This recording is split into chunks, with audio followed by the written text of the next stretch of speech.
It is true that India is the largest democracy in the world. Democracies need democratic policing. That means policing that is law upholding and not just law enforcing. Democracies need a police service, not a police force. Do we have that? Does Maharashtra have that? Let's take a look. The Maharashtra Police Act of 1951 governs policing in Maharashtra. It was based on the colonial 1861 Police Act. Both of these acts keep the police strongly under the control and authority of whatever regime is in power at that moment. This naturally makes the police the servants of the regime rather than in service of the people. Can we change this? In 1979, right after the emergency, the National Police Commission was set up to look deeply at policing and accountability. The Commission produced 8 reports, a slew of recommendations, and a Model Police Act. All this was to fix this broken system. That was nearly 4 decades ago. Since then, neither the states nor the centre has implemented the main reforms, and the reports are lying there in a drawer gathering dust.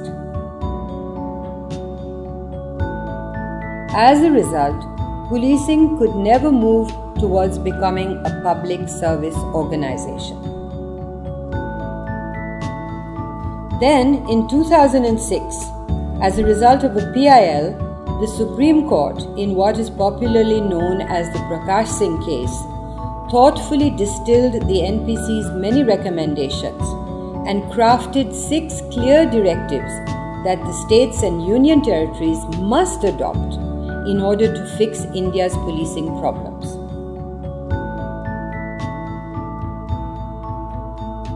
The first directive establishes a State Security Commission. This is a bipartisan body intended to be a buffer between the police and government. That doesn't mean that the political executive loses all control over the police. It just filters that control and tempers how the control is to be exercised.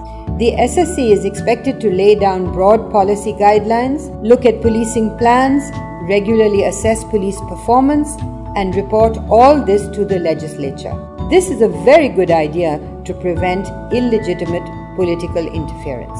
The second directive is to ensure that the Director General of Police has a minimum tenure of 2 years. Through a transparent selection process, the DGP must be selected from amongst the 3 senior-most officers impaneled by the Union Public Service Commission. The selection is to be based on the candidate's length of service, his record, the range of his experience. All this so that the new Chief of Police will be chosen on merits and not on patronage. Another very good idea for better leadership.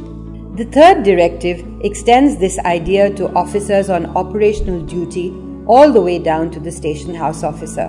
This reduces use of arbitrary transfers to punish policemen for disobedience even when they have done nothing wrong. Another good idea for effective law enforcement. In the fourth directive, the court said, please separate investigation and law and order functions. Each is a specific function that requires different skills and training. Another good idea to upgrade investigation and prevent crime. The fifth directive sets up a police establishment board made up of the police chief and 4 of his senior-most officers. The court said that for police officers of and below the rank of Deputy Superintendent of Police, the PEB will decide all transfers, postings and promotions and other service-related matters. For officers above that rank, it will make recommendations to the state government. This directive is meant to put the management of the police back where it belongs, in the hands of its leadership and not in the hands of any outsider. A very good idea for the morale of the police. The sixth directive requires governments to create a police complaints authority. This is a specialist body that will look into public complaints against police officers in cases of serious misconduct. The state-level body will look into cases including death, grievous hurt or rape by deputy superintendents and above. The district-level PCA will inquire into cases of serious misconduct including death, grievous hurt, rape in police custody, and any incident involving serious abuse of authority by subordinate ranks. The PCA's direct oversight is meant to give the public a local level place to go with their grievances. Another good idea, this time for weeding out rotten individuals and reducing overall bad practice. The 6 directives of the Supreme Court were required to be adopted altogether. In the same way that a single hammer isn't enough to build a police station, since many tools are required to build a solid foundation, no one directive can be used to fix policing. Systemic, holistic reform is key. So what has Maharashtra done about the Supreme Court's orders? In 2008, the Supreme Court set up a monitoring committee to look at compliance by all states. Maharashtra was in total non-compliance. Since then, there has been a consistent push for the state to adopt the Supreme Court's directives faithfully. In 2014, the state enacted the Maharashtra Police Amendment Ordinance in seeming compliance with the court's orders. But in reality, it misses the mark by a long shot. So let's review the score. Directive 1. Set up a State Security Commission. The 2014 ordinance sets up a body but without the crucial independent panel to select or remove members of the SSC. Its recommendations are also non-binding and it is really only advisory in nature, so little change from the present. Directive 2. Selection and tenure of the DGPs. The Maharashtra Ordinance omits the short listing of candidates by the Union Public Service Commission, so it keeps the selection of the DGP firmly in political hands without any independent shortlisting. Directive 3. Tenure for operational officers. The Maharashtra Ordinance allows for mid-term transfers for exceptional circumstances, for the public interest, and on account of administrative exigencies.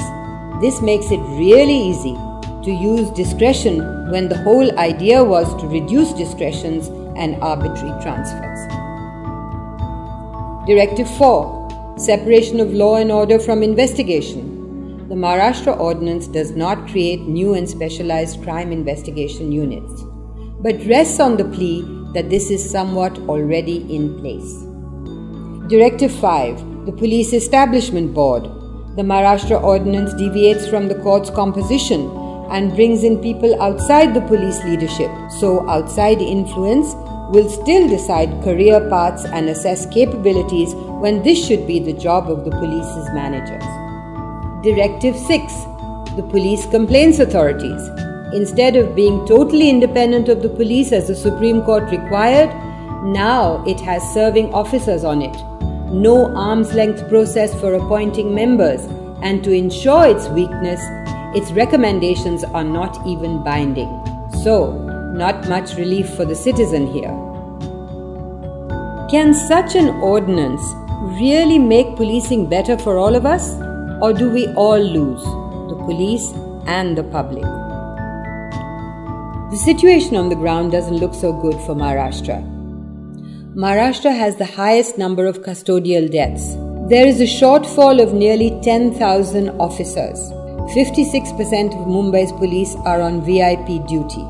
In Maharashtra, there is one police officer for nearly 600 people, while in Delhi, there is one police officer for 250 people. Working hours are bad, living conditions unfair. But all is not lost. Police in Maharashtra are trying to make a difference. Women's organizations are strongly engaged. The High Court and Supreme Court are watching. Civil society groups like Praja, PCGT, Police Reforms Watch, CHRI, and many others are pressing for better policing. Better policing requires better laws. This ordinance is not that law and won't make for better police. So, we invite you now to join us to make policing better.